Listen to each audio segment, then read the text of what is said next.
Toyota компаниясынын инженерлери рекорд жаңыртып, баскетбол тобун ырыткан роботту чыгарды.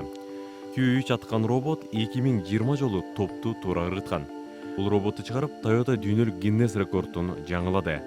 2020 деген сан 2020 жылы Токиодо өтчү Олимп оюндарын белгилөө иретинде тандалган. Түндүк америкалык окумуштуулар 5G түйүнү аба ырайына байкоо салган спутниктерден келчү маалыматтарга тоскоолдук жаратат деп кабатыр. Алардын айтымында байланыш активдүүлүгүнүн күчөшү аба ырайы тууралуу маанилүү маалыматты коомго жеткирүүнү кечеңдетиши мүмкүн.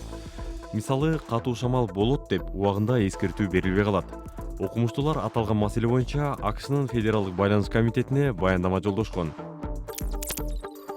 Саатына 724 км ылдамдыкта жүрө алган электр унаасы чыгарылмай болду.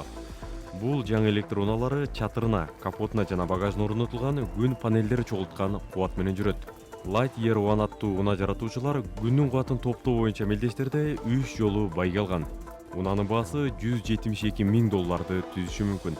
Бирок азырынча мындай унаалар качан сатыкка чыгары белгисиз.